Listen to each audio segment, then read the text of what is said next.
everybody. Thank you so much for coming out tonight to this important event.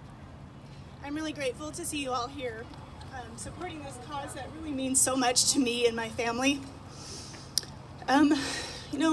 Losing my brother to suicide has been the most devastating thing I've ever experienced. In the case of suicide, the manner of death can sometimes overshadow the person's life. But those who knew Skylar well vividly remember countless ways that he touched and improved our lives. We leaned on him in so many ways, and he was the expert we relied on when we needed guidance about computers or cars, outdoor activities, relationships, and so many other things. He made us laugh like no one else ever could or ever will again. He was really quick-witted and adventurous and thrill-seeking, the kind of guy that wanted to feel the wind in his face. He loved biking and motorcycles and spending time outdoors. He was an amazing strategic thinker and salesman who was smart, competitive, thoughtful, artistic, spiritual, loved his vinyl music collection, and was an avid reader. He was fierce and stubborn, but also very sensitive and intuitive, generous and loyal to a fault. He was an incredible and very proud dad and stepdad. He had overcome a tremendous amount of adversity and trauma in his life, including being a witness at the tender age of 4 to our older brother Stephen's accidental death by electrocution. This makes the way that we lost him seem even more tragic and senseless to us. So 2 days after my birthday, on the 4th of July, 2018, my brother had the absolute worst day of his life. Desperately seeking a path out of years of physical and emotional pain in a bipolar hypomanic episode exacerbated by alcohol, he acted impulsively and shot and killed his fiancée and then himself. The next day, I had the absolute worst day of my life when my dad delivered the shocking news to our family. I really felt like I had been shot too, shot through with a million emotions simultaneously. How could we lose 2 people who we love so dearly at once in such an unthinkably horrific way? I still can't wrap my mind around it fully, and I likely never will. I have so many questions as to why and how the loving man I knew so well could have done something so shockingly out of character. Even 14 months after his death, there are times when I feel like he's just out of town on a business trip or on a vacation. But then the memory of what happened snaps sharply into focus, and a wave of grief and regret hits me again. There are what-ifs that haunt me, memories of experiences we shared, and endless wishing that there was something I could have done or said to have prevented what happened, even though I know in my logical mind that there really wasn't. His life cannot be summed up by his last gut-wrenching moments. He was much more than the mental illness that triggered his mind to think that there was no other way to escape his situation. Every day, I wish he had not ended their lives.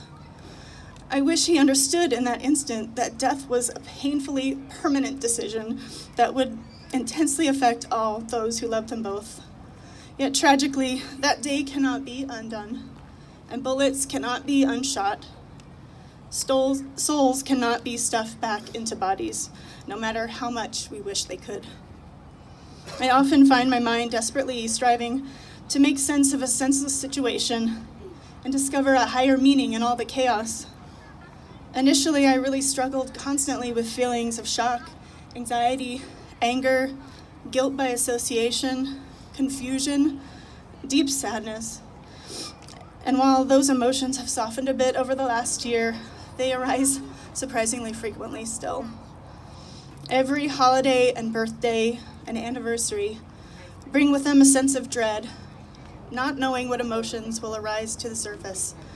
Social media is constantly throwing up memories and photos of them in my face with no warning, and I can't predict when something like a song playing on the radio or driving by a place I associate with him will trigger a flood of tears or an attack of anxiety. It's really hard not to go into panic mode when someone asks me if I have siblings. Should I mention just my living sibling or tell them I have 2 dead brothers? Should I say that he died and just leave it at that? Or do I tell him he died by suicide? Or tell him that he took someone else's life too? I'll always love and miss him fiercely, but I also still feel really angry and hurt by what he did. I hate what his last actions did to his fiancée, to her family, to our family, his kids, and to himself. Their violent deaths had the effect of an emotional grenade going off in our lives. Family roles and responsibilities have shifted in unexpected ways. And now we all deal with deep feelings of abandonment and a more acute fear of losing the ones that we love in unforeseen and sudden ways.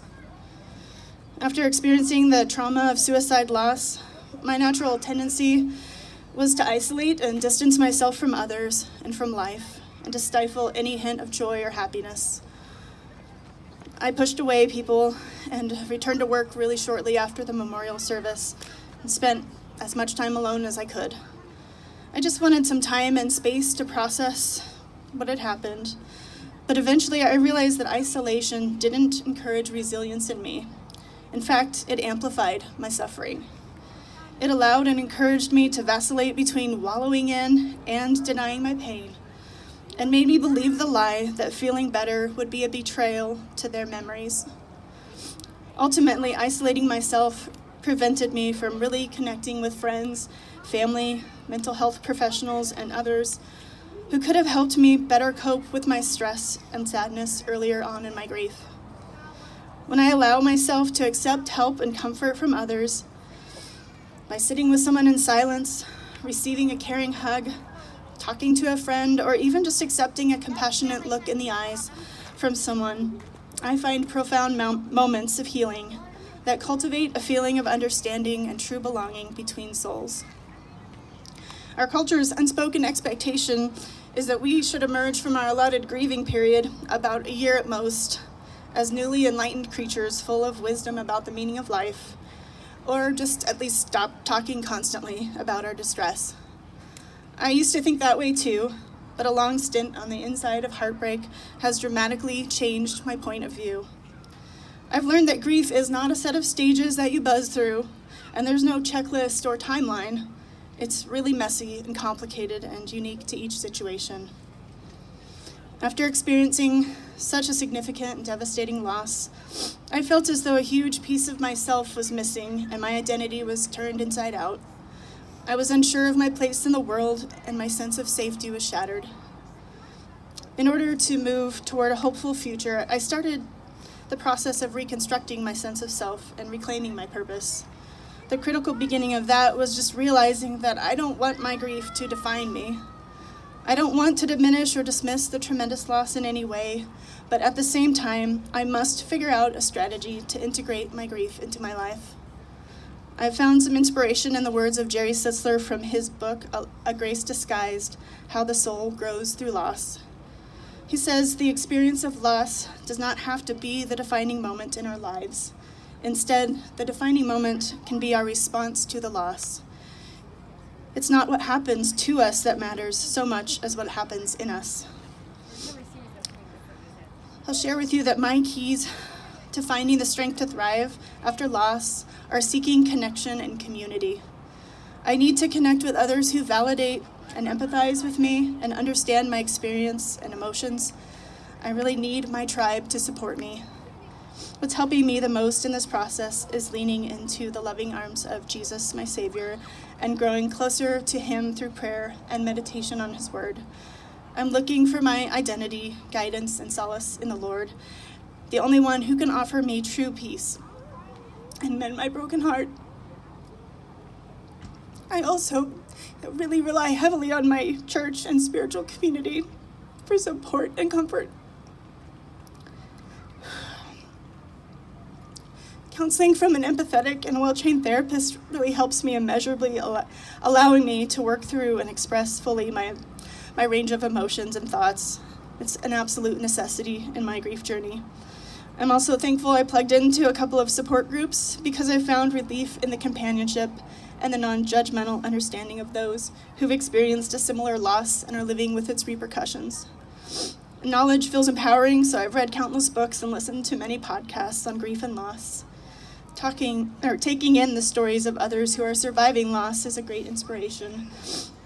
Sharing my own story, like I am here tonight, to compassionate listeners has been an important outlet for expressing myself and a way to wrestle some purpose out of the horror that's happened. I've discovered that my words can help others find connection, seek support, and pursue healing. I'm learning to better love and tenderly care for myself and cannot emphasize enough the important role that self-compassion has played in my grief story. The gentler and more accepting I am with myself about whatever feelings and thoughts I'm having, the easier I find they move through me and dissipate. I'm working to observe my thoughts with mindful awareness and trying to talk to myself in the same voice that I would speak to my best friend if she were going through something like I experienced. My self-compassion starts with just recognizing and allowing my suffering. I acknowledge the challenge I'm having, offer myself comfort and acceptance, not judgment or criticism, and allow my emotions without suppressing or magnifying them. Spending time with people in my tribe, doing things I enjoy, helps me so much, as do journaling, just letting my tears flow when they arise, getting massages, being in nature, supporting meaningful causes, and just reminding myself to say no when I need to. Self-care calms my overtaxed nervous system, allowing me to relax and helping me breathe, enabling me to manage my anxiety and feel more optimistic and grounded. In the face of my grief, I've been tempted to protect myself from the pain by shutting down, but I've come to realize that closing my heart to pain also shuts it off from experiencing love, joy, hope, and connection, the very things that soothe heartache and can transform suffering and trauma into growth. I could easily become harder and colder, but how would that benefit anyone, especially me? I'm choosing to become softer and warmer.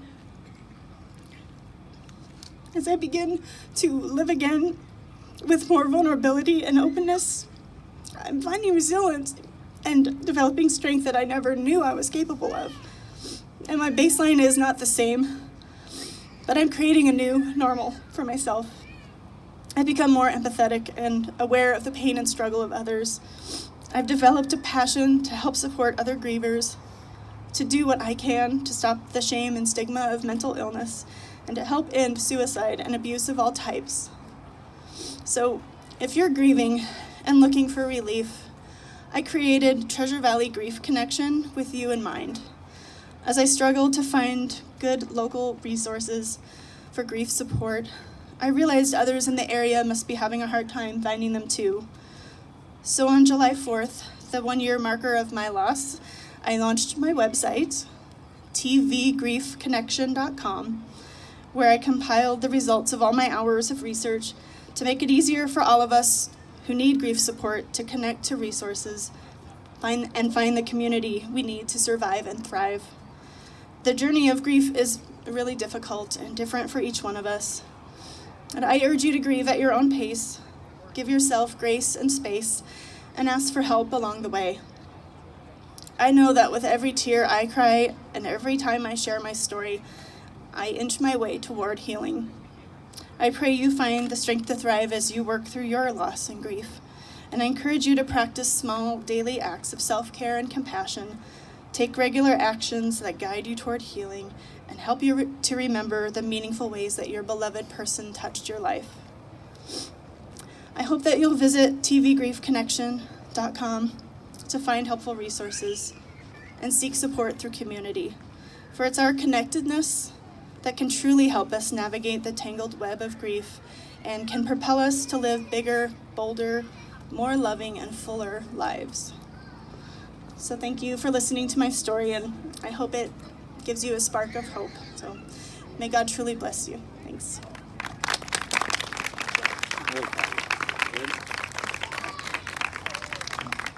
Hey guys, give it up one more time for Sara Cobb. That was such an emotional story.